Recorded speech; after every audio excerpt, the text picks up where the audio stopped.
అందరికీ నమస్కారం అండి. అందరూ ఎలా ఉన్నారు? మనమందరం బాగుండాలని కోరుకుంటూ మన లైఫ్ స్టైల్స్కి స్వాగతం చెబుదాం. ఈరోజు మన కథ గురుదక్షిణ మాతృదక్షిణ బేతాళ కథ. పట్టుబదలని విక్రమార్కుడు చెట్టు వద్దకు తిరిగి వెళ్ళి చెట్టుపై నుంచి శవాన్ని దించి భుజాన వేసుకుని ఎప్పట్లాగే మౌనంగా శ్మశానం కేసి నడుస్తూ ఉన్నాడు. అప్పుడు శవంలోని బేతాళుడు, రాజా, అర్ధరాత్రి వేళ భీతి కొలిపే ఈ శ్మశానంలో నువ్వు అనుకున్న కార్యం సాధించేందుకు దృఢమైన సంకల్పంతో నువ్వు చూపుతున్న ధైర్య సాహసాలు మెచ్చుకోవలసిందే. అయితే వాటితో పాటు మనిషికి లోకజ్ఞానం, సమయస్ఫూర్తి, లక్ష్యశుద్ధి ఎంతో అవసరం. అవి లేనివాడు కార్యం సిద్ధించే తరుణంలో దాన్ని చేజేతులా జారవిడవడం జరుగుతూ ఉంటుంది. ఇందుకు ఉదాహరణగా సునందుడు అనేవాడి కథ చెబుతాను, శ్రమ తెలియకుండా విను అంటూ ఇలా చెప్పడం ప్రారంభించాడు. పూర్వం విరూపదేశానికి బృహస్పతి లాంటి బుద్ధిశాలి అయిన మహామంత్రి ఒక ఆయన ఉండేవారు. మహారాజు సూరసేనుడు ప్రతి విషయానికి మంత్రి మీదనే ఆధారపడేవాడు. ఆయన పాలనలో దేశం సుభిక్షంగా ఉంది. దురదృష్టవశాత్తు మహామంత్రి అకాల మరణానికి గురయ్యాడు. సూరసేనుడు కొత్త మంత్రిని ఎన్నుకొని ఆయన సలహాలతో రాజ్య పరిపాలన కొనసాగిస్తున్నాడు. కొత్త మంత్రికి రాజును మెప్పించడం బాగా తెలుసు, కానీ సలహాలు ఇవ్వటం బొత్తిగా చేత కాదు. ఆయన తనకు తోచిన సలహాలు ఇస్తూ ఉంటే రాజ్య పరిపాలన అస్తవ్యస్తంగా మారింది. కొందరు రాజుకి ఈ విషయం తెలియచేస్తే ఆయన అంగీకరించలేదు. మంత్రి సలహాతోనే ఈ రాజ్యం సుభిక్షంగా ఉంది. మంత్రి అన్నవాడు తప్పుడు సలహాలు ఇవ్వడు. రాజ్యంలో ఇబ్బందులు వస్తే అవి తాత్కాలికం మాత్రమే అన్నాడు రాజు. చివరకు రాజుగురువు కూడా సూరసేనుణ్ణి మంత్రి సలహాల గురించి హెచ్చరించాడు.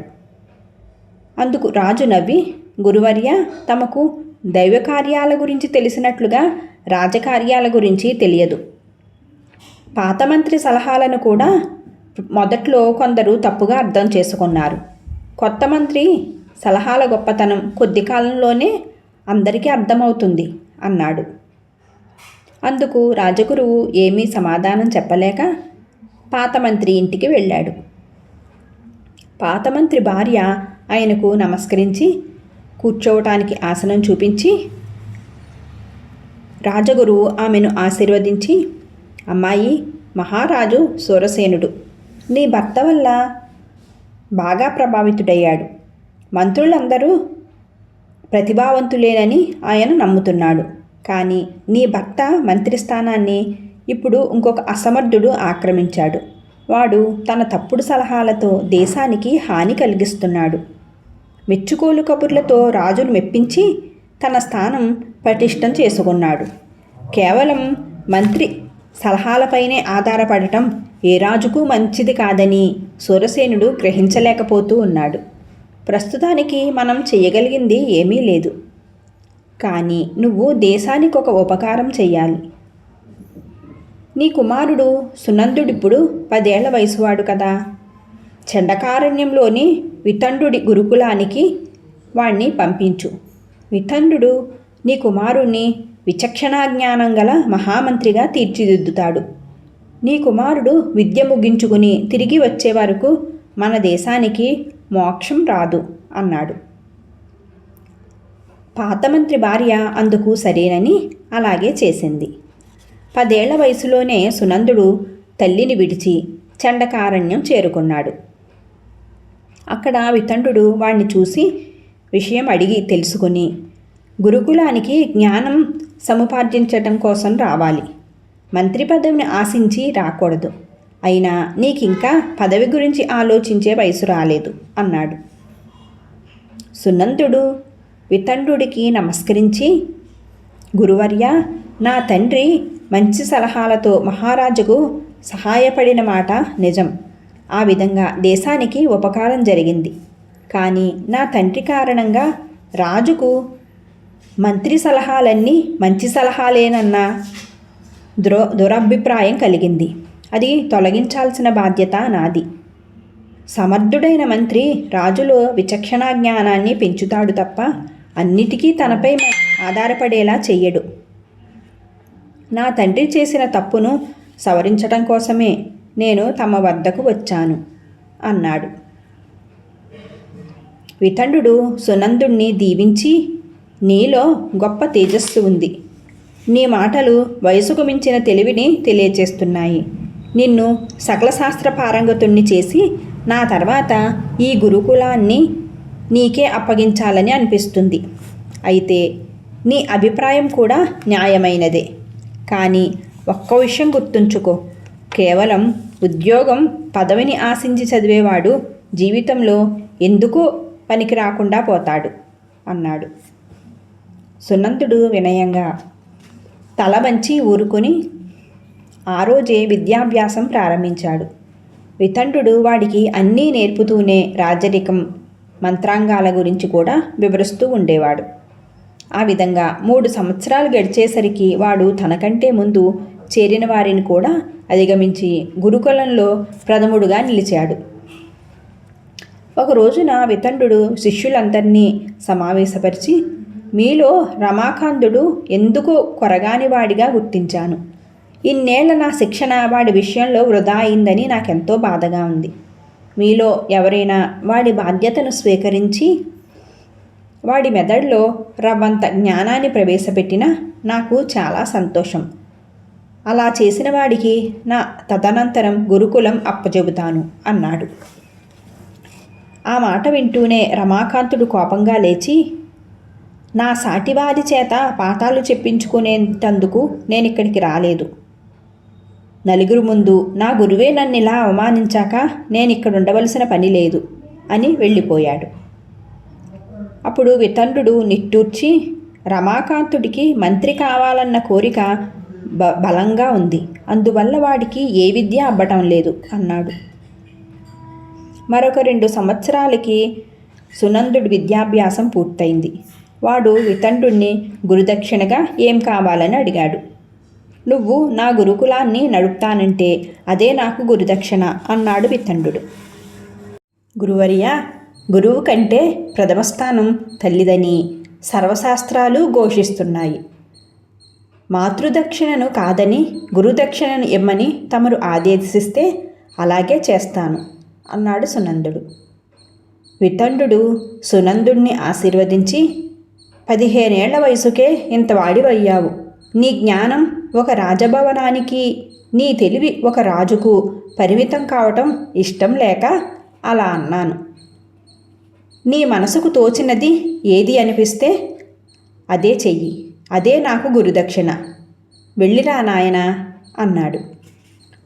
సునందుడు విరూపదేశంలో ప్రవేశించి, సురసేనుడు ఇప్పుడు రాజ్యం ఏలటం లేదని, ఆయన ఆరోగ్యంతో సరిగ్గా లేదని, మంచం పట్టడం వల్ల 3 సంవత్సరాలుగా సురసేనుడి కొడుకు వీరసేనుడు రాజ్యం ఏలుతున్నాడని తెలుసుకున్నాడు.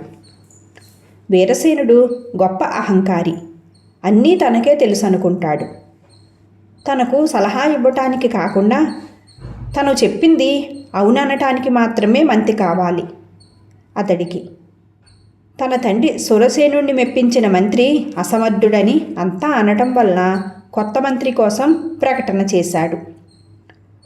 సునందుడు ఇల్లు చేరగానే తల్లి ఈ విషయాలన్నీ చెప్పి, నువ్వు సరైన సమయానికే వచ్చావు.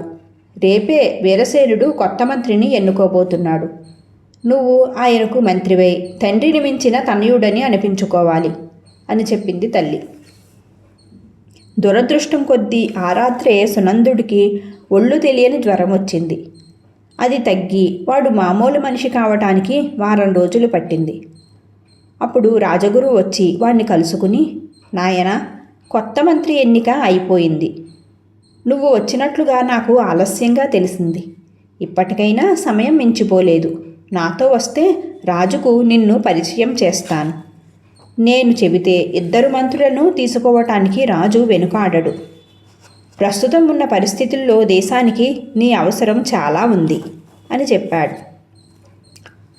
సునందుడు అందుకు అంగీకరించినా ముందుగా కొత్త మంత్రిని కలుసుకుని మాట్లాడాలి అన్నాడు. రాజగురువు సునందుడిని కొత్త మంత్రి దగ్గరకు తీసుకుని వెళ్ళాడు. వితండుడు ఎందుకు పనికిరానివాడని చెప్పి రమాకాంతుడు అక్కడ ఉండటానికి ఇష్టపడక ఆశ్రమం నుంచి వచ్చేసిన రమాకాంతుడే కొత్త మంత్రి వేషంలో దర్శనమిచ్చాడు. సునందుడు, రమాకాంతుడు ఇద్దరు పరస్పరం కుశల ప్రశ్నలు వేసుకున్నాక రాజగురువు రమాకాంతుడికి తన మనసులోని మాట చెప్పాడు. అందుకు రమాకాంతుడు ఎంతో సంతోషించి, మనమిద్దరం కలిసి మంత్రులుగా ఒకే రాజు వద్ద పనిచేయటం నా అదృష్టంగా భావిస్తున్నాను అన్నాడు. సునందుడు మాత్రం రమాకాంతుడి భుజం తట్టి, నేను నిన్ను అభినందించడానికే ఇక్కడికి వచ్చాను. గురువుగారు గురుకులం బాధ్యత తీసుకుంటే అదే నా గురుదక్షిణ అన్నారు. ఆయన మాట కాదనలేను. నేనిప్పుడు చండకారణ్యానికి వెళుతున్నాను అని ఇంటికి వెళ్ళి తన తల్లిని వెంటబెట్టుకుని చండకారణ్యంలోని గురుకులానికి బయలుదేరాడు. బేతాళుడు ఈ కథ చెప్పి, రాజా, గురుదక్షిణ కంటే మాతృదక్షిణ ముఖ్యమని రాజ్యానికి తిరిగి వచ్చి మంత్రిని కావాలి అనుకున్న సునందుడు మనసెందుకు మార్చుకున్నాడు? వీరసేనుడు కొత్త మంత్రిని ఎన్నుకునే రోజునే తనకు జ్వరం వచ్చి ఇల్లు కదలలేకపోవటం దైవ సంకల్పం అనుకున్నాడా? అలా కాక రమాకాంతుడి వంటి పనికి మాలిన వాడితో కలిసి పనిచేయటం అవమానంగా భావించాడా? అన్నింటినీ మించి అలాంటి అసమర్థుడు మంత్రిగా ఉన్నప్పుడే రాజుకు తన వంటి వారి అవసరం అతి ముఖ్యమని సునందుడు ఎందుకు గ్రహించలేకపోయాడు? వితండుడి వంటి ఉద్దండ పండితుడి వద్ద శిక్షణ తీసుకున్న సునందుడిలో లోకజ్ఞానం, సమయస్ఫూర్తి, లక్ష్యశుద్ధి లోపించటానికి కారణం ఏమిటి? ఈ సందేహాలకు సమాధానం తెలిసి కూడా చెప్పకపోయావో నీ తల పగిలిపోతుంది అన్నాడు. దానికి విక్రమార్కుడు తన విద్య, తెలివితేటలు ఒక రాజుకు పరిమితం చెయ్యకుండా ఎందరికో ఉపయోగపడేలాగా చెయ్యమని గురువు చెప్పినా వినకుండా సునందుడు ఇంటికి తిరిగి వచ్చాడు. అందుకు కారణం ఆయన తల్లి, రాజగురువుల పట్ల గల భక్తి గౌరవాలు. అయితే కొత్త రాజు వీరసేనుడు మంత్రిని ఎన్నుకున్న తీరు వాణ్ణి ఆశ్చర్యపరచడమే కాకుండా ఆలోచించేలాగా చేసింది. వీరసేనుడు అహంకారే కావచ్చు, కానీ తెలివైనవాడు. ఆయన తెలివి తక్కువ వాడైతే మంత్రి తెలివైన వాడైనా ఆ తెలివి వృధా. సునందుడు తెలివైనవాడు కాబట్టి తన సలహాలతో రాజుకు సహాయపడగలడు. అయితే రాజు తన తెలివిని అంతా వెచ్చించి రమాకాంతుణ్ణి మంత్రిగా ఎన్నుకున్నాడు.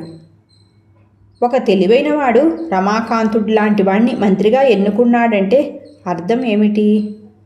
ఆయన దృష్టిలో మంత్రి పదవికి ఏమాత్రం విలువ లేదన్నమాట. అది కేవలం అలంకారప్రాయం మాత్రమే.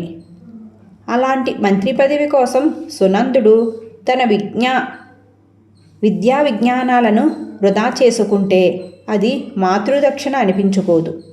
అందుకే వాటిని గురుదక్షిణగా ఇచ్చి గురుకులాన్ని సమర్థవంతంగా నడిపి తన జీవితాన్ని సార్థకం చేసుకుందామనుకున్నాడు. అంతే తప్ప వాడిలో లోకజ్ఞానం, సమయస్ఫూర్తి, లక్ష్యశుద్ధి లేకపోవటం వల్ల కాదు అన్నాడు.